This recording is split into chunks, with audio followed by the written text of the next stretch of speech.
No, that's not at all my point. I mean, that is obviously also the case. But my point is fundamentally that the response is ill-researched, scientifically questionable, and wholly disproportionate to the problem. And thousands of people die every year in Britain because of cigarette smoking. But a government which is prepared to put the entire population under house arrest is apparently not prepared to make the sale of cigarettes illegal, for example. But then again, on the science, so the Imperial College team, whose prophecies of hecatombs of death are being accepted as if they were a vision of the future that couldn't conceivably be challenged, can be challenged. And I don't, having looked at their paper, see that there's any necessary reason to assume that they're right. And there are many, many experts who do not think that they are. There is also the simple fact that we neglect. I don't have the figures in front of me here. I published them not above 1,000 times on my blog and on Twitter, which I got from the government about annual deaths from influenza and its complications. They're far higher than anything we're experiencing at the moment from coronavirus. And then you add to that the fact that people are being listed as dying with coronavirus, which is technically correct. What this does not necessarily mean at all is that they've died of it. And the people the most common example of this known to many people is, of course, the many men who die with prostate cancer, but who've been killed by something else. My late father died beyond doubt of cancer of the esophagus, but he was actually listed as having died from a heart attack, which is technically true. He had heart failure brought on by the cancer of the esophagus. And you have to be very careful with how you attribute these things. In Britain at the moment, and this is normal, 1,600 people die every day because they are old and because they are old and ill. And this is what happens. We all suffer from a fatal disease called life, which will come to an end with death. And the question that might reasonably be asked at the moment is whether the actual death rate is rising or whether people are attributing to coronavirus deaths which might well have happened anyway. So the whole basis on which we've been subjected to this seems to me to be questionable. If you've grown up and lived your life as I have in close contact with the political classes of this country, you do not automatically assume that their judgments are good.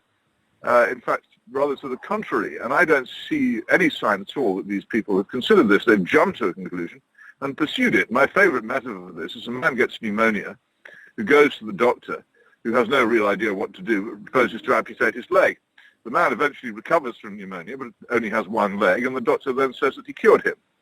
That is basically what's going on, an illogical, ill-considered response to a problem which might well not be anything like as serious as claimed, and a disaster. In the early part of this, before the government went completely off its head, I did point out that the economic consequences of it were absurd, but I also warned of the civil liberty consequences of it, which were contained in the coronavirus bill, rammed disgracefully through the Commons without a vote on Monday.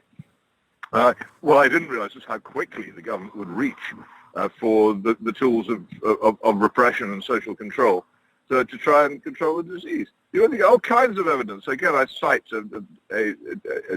several professors, including one from Mainz in Germany, whose words I've had have been translated and I've had transcribed onto my blog.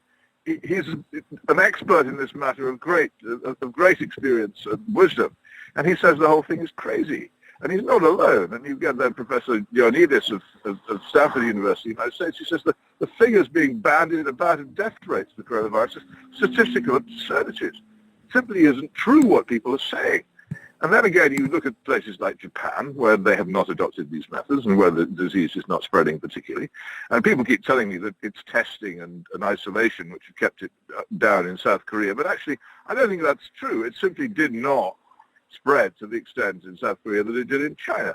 There are all kinds of other aspects. We're constantly told about Italy, but never, as I say, about Japan or about Iceland or about Latin America, where things are wholly different and where these methods which we're using aren't being used. And so the assumption is being peddled that if we all do stay at home, losing our minds and losing our health for the next 6 weeks or 6 months or however long it is that this madness continues, and when the disease goes away, it will go away because we've all stayed at home. I don't think this is true. There's a very interesting paper from Oxford University published in the Financial Times, I think yesterday, which says that it seems quite likely that a very large number of people have already had coronavirus, in which case they're probably immune to it. There just isn't, because the British media and the British political classes have been so supine and incurious about this and have accepted exactly what they've been told by this teenage government.